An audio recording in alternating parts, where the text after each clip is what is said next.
All right, what was your first memory of sports? Not doesn't have to be you playing, but just either watching or participating, or grandma and grandpa talking about it. Two come to mind right away. I grew up in Nebraska. My mom and dad were huge Cornhusker fans. Go Big Red. So I have memories of a fall day. They weren't always on TV, so if like dad would be out raking leaves, or mom, yes, mom, cleaned out the gutters, we would have Nebraska games on the radio. I just have a vivid memory of whoever that announcer was. I'm sure he has some famous name that I can't remember. But And I'm sure grandpa would know. yes, there's a lot of these things that we're going to talk about that I'm like, I wish grandpa were here to ask. And then my other memory was my dad took me a lot to Creighton basketball games. We drive downtown, and they were very good those years, and that was a really fun memory. And I have a very fond memory of my dad. We'd walk across the busy street in downtown Omaha, and he would hold my hand. And that's such a, see, I'm going to cry. That's such a sweet We're starting memory. off with the big boys here. I know. That's a sweet memory for me. So, Isn't there a story about at the Creighton game where grandpa got to shoot? Talk about that. No, we were at the Creighton game, and I had brought a friend, and I feel like, oh, it was Grandpa, but he didn't have tennis shoes on, and his name got pulled to shoot the half-court shot to win the car. And my friend that I took was a boy, and he gave Grandpa his tennis shoes so he could go out and shoot in tennis shoes instead of whatever, work boots or whatever he would have had on. Yeah. That was at a Creighton game. I'm guessing you didn't make it? No. I don't even remember if it was close or anything. So I know Grandma was athletic. Was Grandpa athletic?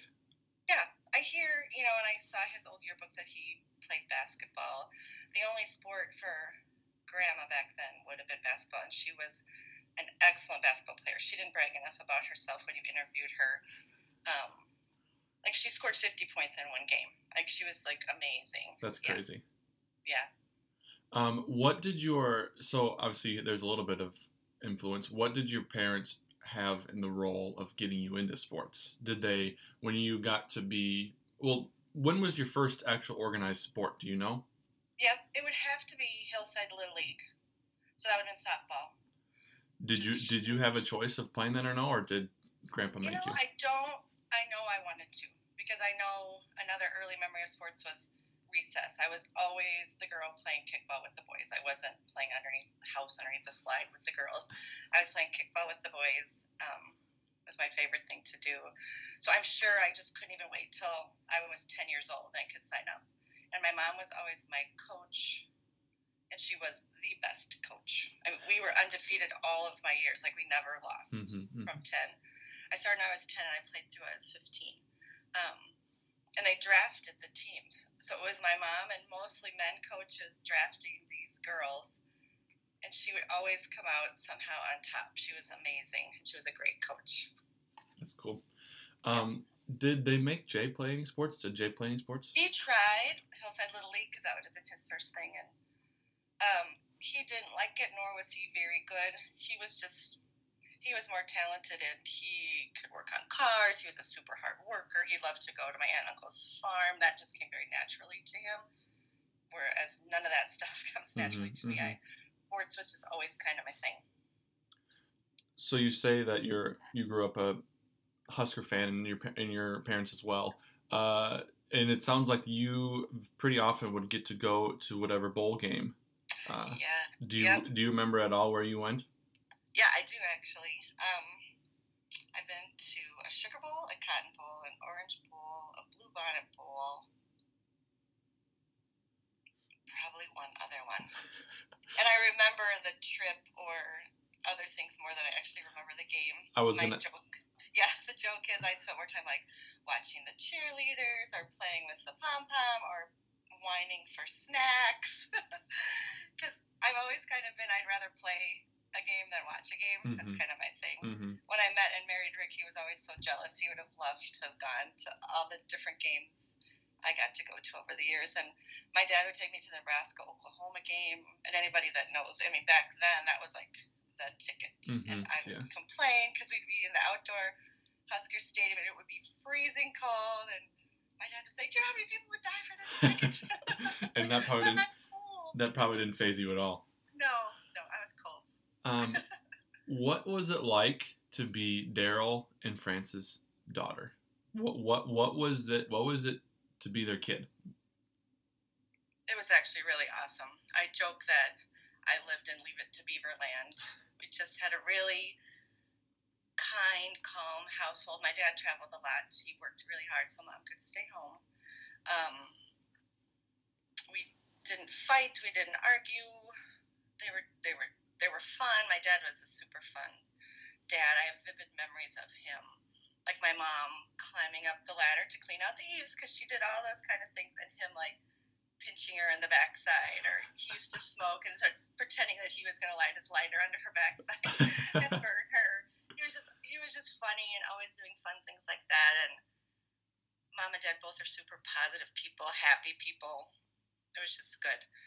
And I think of, I always went out for track, starting in 7th grade. And every year I'd be a week into the practice. I'm like, I hate this. I'm going to quit. And I remember actually walking home from school one day. And my mom said, "What are you doing?" I said, "All my friends are quitting. I don't want to do it anymore." And she made me get back in the car. She drove me back to practice. She would not let me quit, which now I totally appreciate. And said, "You don't have to go out next year, but you're not quitting." So, and I ended up running track all the way through my senior of high school. So to kind of add on to that, I was going to ask, what is something that you've learned from them, whether it's been marriage or parenting or sports or Oh my gosh, so many things. But I would think just being super positive and happy, living a happy life. We weren't poor, but we didn't have a lot of money, so just learned that that doesn't matter. Family is more important. Just enjoying life. So then we'll get into high school. What all sports did you play in high school? I played volleyball. Ran track? I quit basketball after junior high. I played basketball during junior high, but then in high school I started playing volleyball in the winter too. And then I ran track, and in Nebraska softball was in the summer, so I was able to play softball too. So I'm assuming volleyball was your favorite? Definitely. Yeah. What was your second favorite to do? Definitely softball. Softball? Yeah. If I would have went to a little smaller school, I probably would have played volleyball and softball, and I thought I might at UNO, but the volleyball coach was like, "Nope, yeah, you play year round." So yeah. I want you to, and I know I asked it about at Grandma's. I want you to talk about the. I want to say it's a punt pass kick, but it's the one for the. Yes. For the softball, what did you have to do? I can't remember what it's called. Catch, throw, and run or something. It was a baseball version of a pump pass and kick. And I was the only girl. And Grandpa, I think, said that at first they said, well, girls can't do it. And I don't know what he did, but I got to do it. And I actually won. And it was one of his great claim to fame. So if you were to ask Grandpa's most proudest moments of all time, you talk about you. That would rank right up there in the top 5. That's funny. Do you have any idea how old you were? I bet I was 10, 11, or 12, I would guess. Gotcha. Because doesn't he have that trophy in the garage? Yes, he does. I can't remember what exactly we did for the catch and the throw part, but I remember the last thing was the run, and it was down to me and Chris Walker. And we each took off on one side of home base and ran the bases opposite of each other, and whoever crossed home plate first then was the winner. What would have happened if you got to the same time, which I'm guessing you beat him by a mile. What would have happened if you got there at the same time and you ran into each other? I know, we totally would have collided. And I'm sure I didn't beat him by a mile. I'm sure it was super close. But we didn't collide. I do remember that. But that's funny. Yeah. When did you know that you were good enough to go on and play another level in volleyball? Oh gosh, I don't know if I can remember a specific time. I just love volleyball. I kind of just knew I was always going to play it. Every summer I went to UNO volleyball camp. I knew that I wanted to play there. I had some other colleges recruiting me, and I really didn't even return letters or phone calls because I just knew. When I had a good relationship with Janice Kruger, the coach there. She's awesome. So yeah, it just happened very easily. But I don't remember a exact Yeah. moment.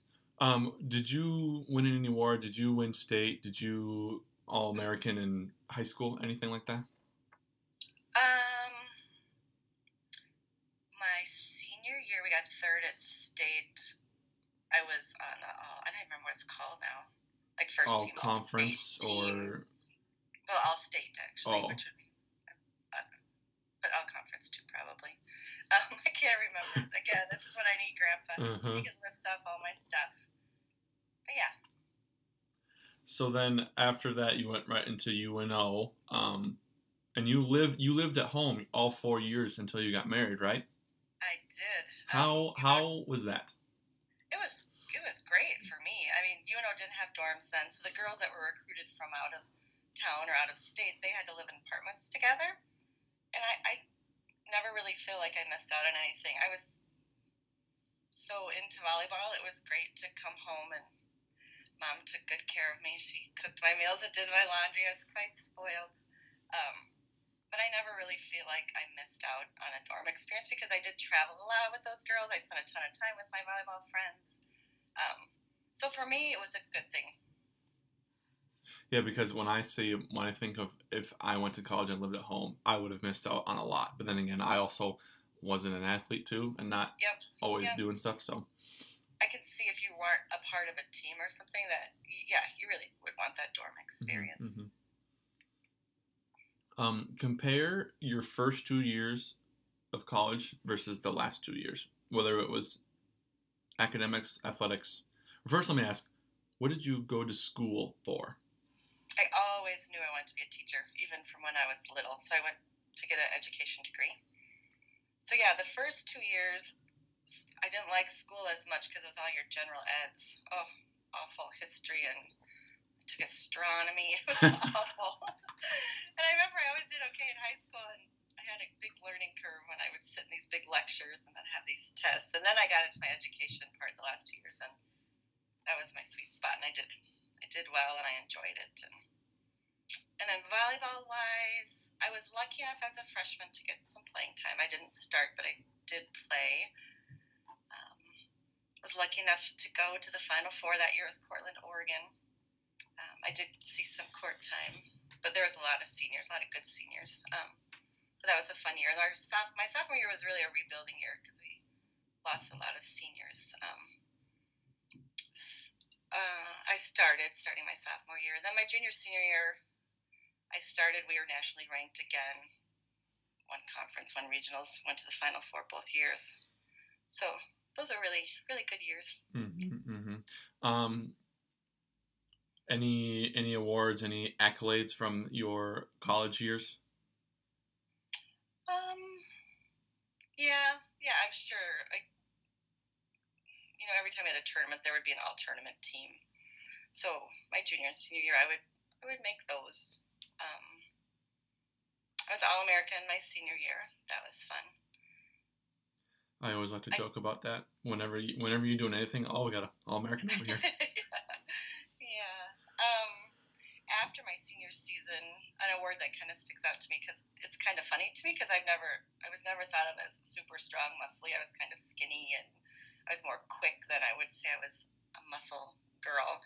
But I won the Nebraska Strength Coaches Association Award, or I don't even know if I'm saying it right.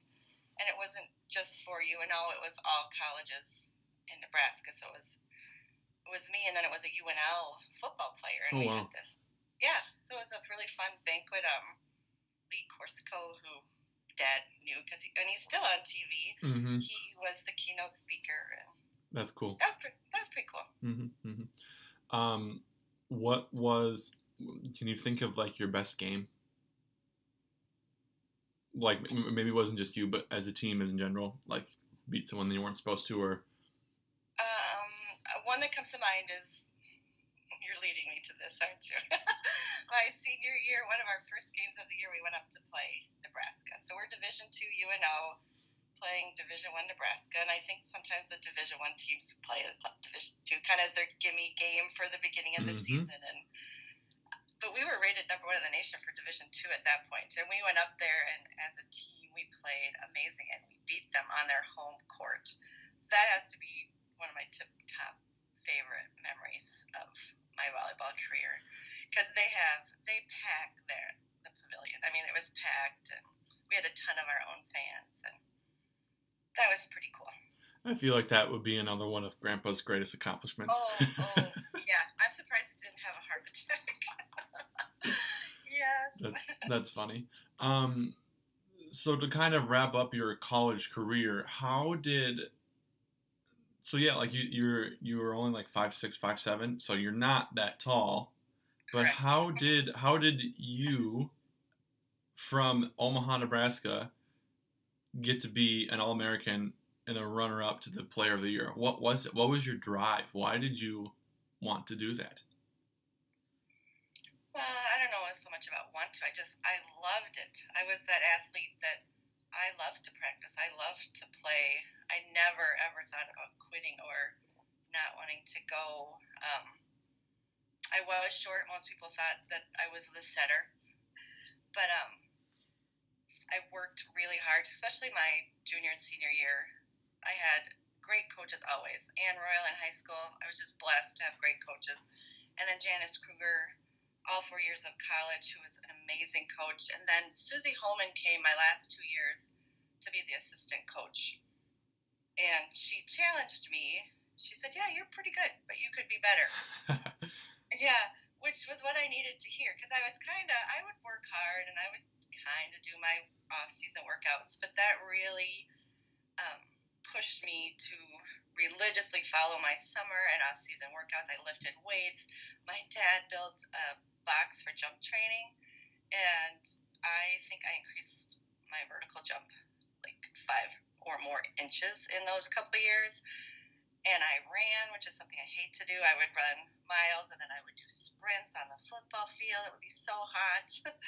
But, yeah, it felt good to be strong, and I saw results.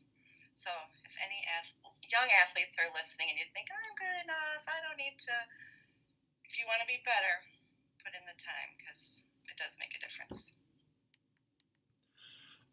So let's get back into, you mentioned the football field and also the Nebraska game. So there was a fan in those stands that you may have known about. So talk about the first time you heard the name Rick Majerus. What went through your mind? Like, oh man, that tall quarterback is just, I need him. I don't exactly remember, like, the first time I heard his name. I probably just always knew he was the quarterback. We were always in the same season because we both had a fall season, so I didn't get to go to a ton of football games because we played a really tough schedule. We traveled. I left a lot of Thursdays and didn't get back till early Sunday morning, so I went to very few. It was only if we had a home game or a home tournament that I got to even go. But I always knew of his name. And then we had a class together. I think Dad talked about this on his podcast. And we were both dating other people, but I, for some reason, sat by him. And the very first time I sat by him, he got up in the middle of the class and left. And I thought, well, that went well.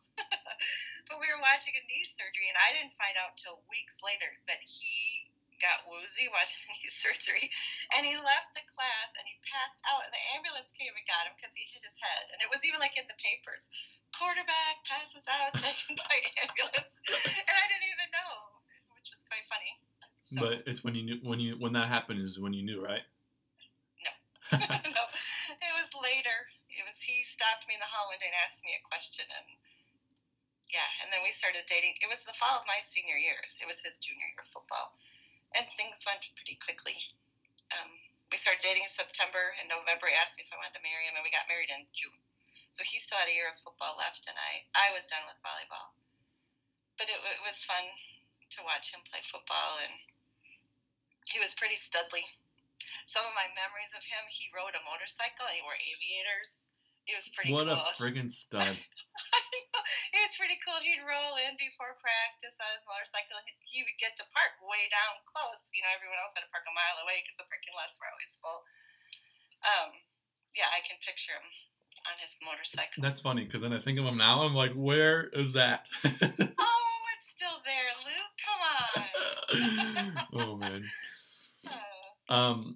So now let's get into finish up your college career, early marriage. You decide to have kids. I want to talk about your children in sports. Obviously, since you guys play a lot of sports, we grew up liking sports and always playing. Like I remember playing football, in the living room with Dad, with Jake, and all that fun stuff. And I remember you coming to play football with us every once in a while. Did you when it came to actually organized sports? Did you guys make us play, or did you No. gently encourage us to play?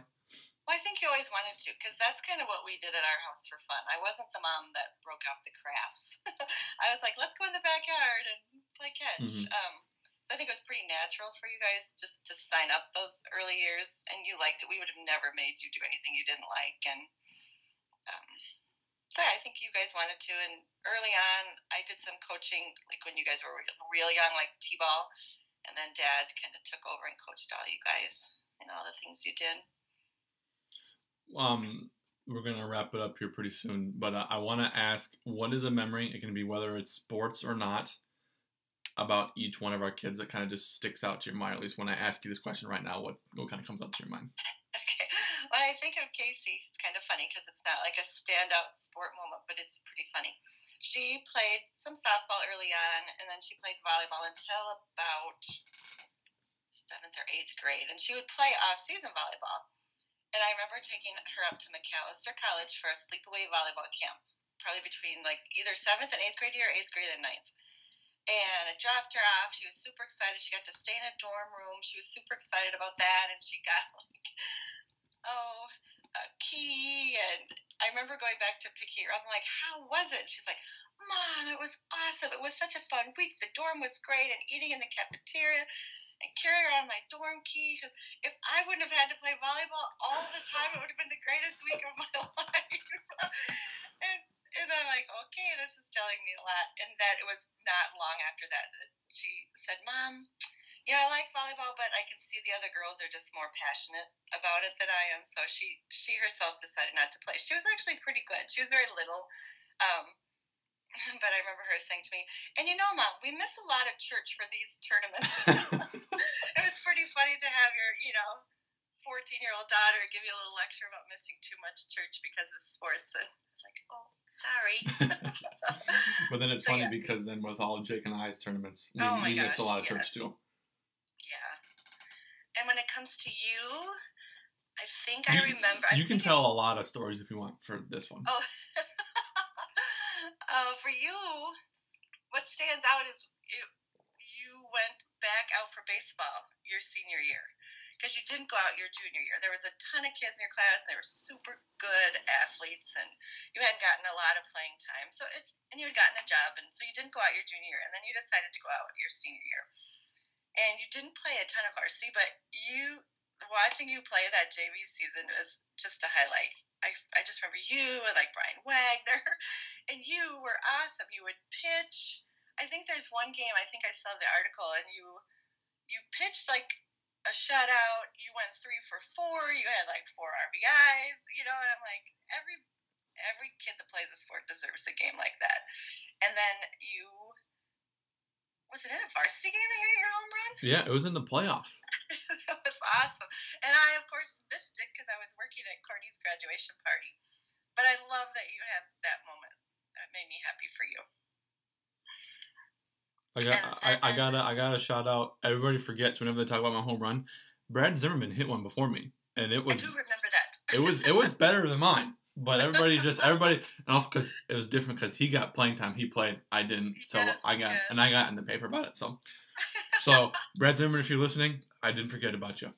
Yeah, I didn't either, Brad. Good job. And Jake's memory is a cute little memory of him. Well, I have 2 little ones of him. He was the kid who was always bugging Dad and I, will you go and play catch with me? And I have many memories on Smith Avenue. And I don't know why we'd go to the front yard. And he just wanted me to throw the baseball like they would be pop flies that he would have to dive for. So I he would remember be in that. full gear. He'd have to put in his cleats, his baseball pants, the full gear. Probably even, what's that black stuff you put Yep, under your eye eye? black. And I would literally throw a ball like feet away from him, and he would practice his diving catches. And he would just keep going and going. And then my other memory was when he played. It had to be tackle football. So that would have been 5th grade, right? Is that when you started tackling? I think, yeah. Because I think 3rd and 4th was flag. And Dad was always your guys' coach, and I feel so thankful. He was such a good coach for all you guys. And it was like a really close game. And I think Dad said something to Jake, like, we need to get the ball back because the other team had the ball. and it was right. Do you know what I'm going to say? Yep. It's so cute. So he was running down, the kid who was running with the ball, and it happened right in front of my lawn chair. And I think I was sitting with Teresa Melcher because Ryan would have been on that team. And Jake, instead of just wrapping him up and tackling him, he wrapped him up, but instead of getting him to the ground, I could see his little fingers like trying to grab the ball, like pull the ball away from this kid. And he did. He stripped the ball, somebody grabbed it, so they weren't able to score, and we won the game. It was just, I had such a up close vision of it. That's why I think it sticks in my head so much. And he got the job done. So that was a fun That's a hilarious story. Yeah. All right, I got 3 more things to ask you. They're Okay. all pretty much the same thing. I need, for all listeners out there, I need a tip on how to be a good parent, a tip on how to be an athlete, and a tip on how to have a good life. Oh my goodness. Okay, what's the first one? Tip to be a good parent. It doesn't have to be about sports, but it can Right. be. Oh my gosh, just let your kid be who they want them to be. I think sports have gotten so super serious so young, and I think sometimes the parents enjoy it maybe more than the kids. And if your kid isn't very good, find what they're good at. Not every kid is going to be good at sports. They could be a great musician or in theater, or they could be super smart, and just let them be who they want to be. When you guys decided you wanted to be done, like I think at junior high you decided to quit football, we never once said, no, you have to go out. We would have loved it if you would have kept playing, but yeah, let them be who they want to be. Have fun as a family. Don't sweat the small stuff. What was the next question? Athlete, sports. What about, being a good athlete? Yeah.